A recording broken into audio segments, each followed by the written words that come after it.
Raise your right hand and repeat after me. I will not text bad news to my clients. Let's talk about it.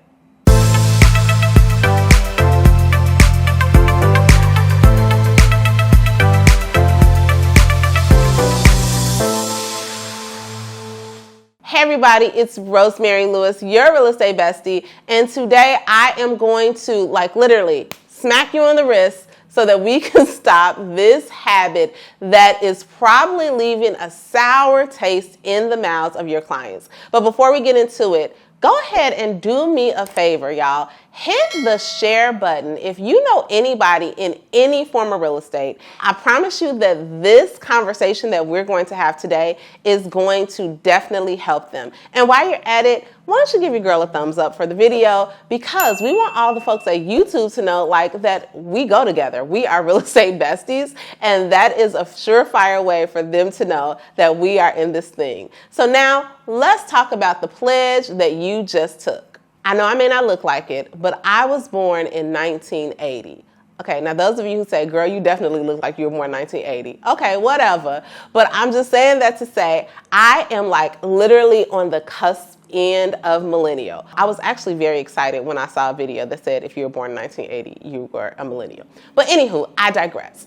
Because of the day and age that we live in, and I know from a lot of the clients that I work with, texting has become a preferred form of communication. And I'll be honest to say that some instances, it is definitely my preference to shoot off a quick text. So I definitely understand why you are doing it. But here is the challenge with texting, and I want you to give me an amen if you have ever done this.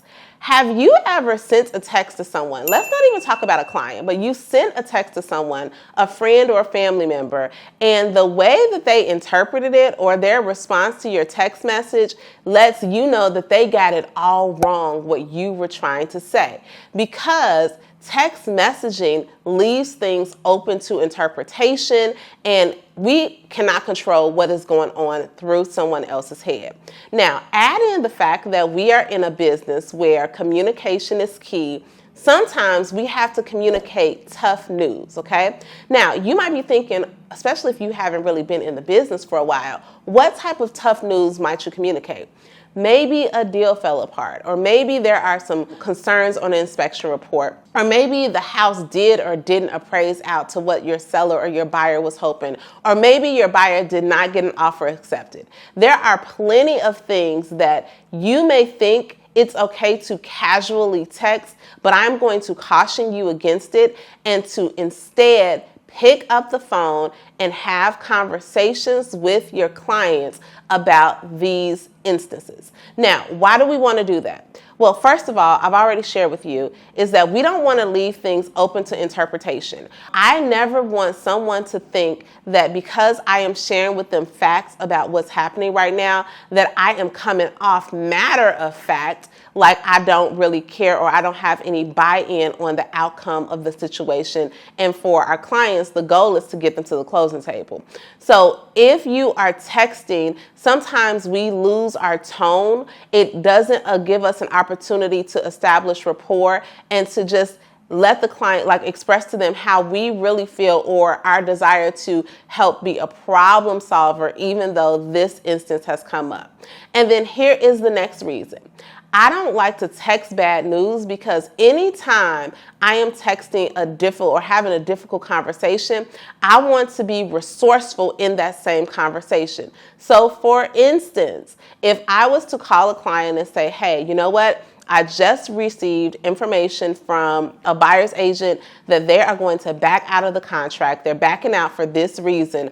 I am going to come up with a solution, okay? So, hey, the buyers are uncomfortable moving forward because of this. This is the information that I provided the listing of the buyer's agent. This was what I told them about the property based on our conversation, or I'm asking my client, hey, can you give me some more context to see if we can save it? And if it is not salvageable, impossible, if we can't save the deal, then okay, here is my plan for getting us back on market, for us addressing this issue that they were concerned with so that it doesn't allow us to fall out again for this exact reason.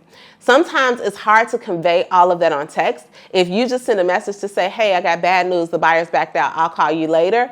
That's kind of like, wait, what? Their mind is going to go a million miles an hour. You don't know what they were doing or what they have going on at the time that you're texting them. And it just might not have been the best time to deliver that news. So I'm going to encourage you, okay, millennials, my homies, because remember, I'm a millennial too. I'm going to encourage you to pick up the phone and actually start to have these conversations. And you know what? While I'm at it, can we just normalize picking up the phone in general to have tough conversations, okay?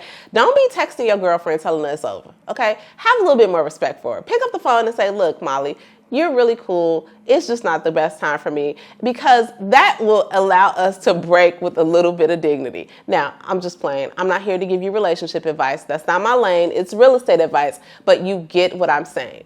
Anytime you think that you're going to have a tough conversation, or even a conversation where your client may have follow-up questions, I encourage you to pick up the phone and not leave it open to text. And then here is another idea, okay?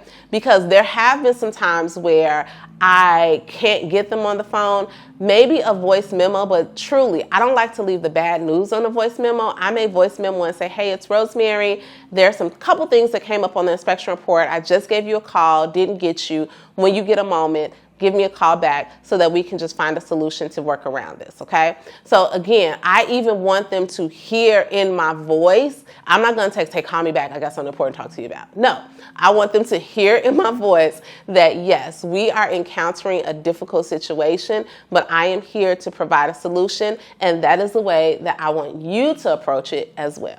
Now, if you made it to the end of this video and you are not subscribed to my channel, like, what are you doing with your life? I know you texted anyway, so do this. Go ahead and write a comment right here where you are watching this video and let me know, was this helpful? And I would also love it if you would check out our podcast, Real Estate Bestie. We have so many fun things happening over with the Real Estate Bestie podcast, and we even have a private Facebook group. So if you want to be a part of any of that goodness, head on over to rosemarylewis.com/list, and you will find out everything that's going on with Real Estate Bestie. Talk to you soon.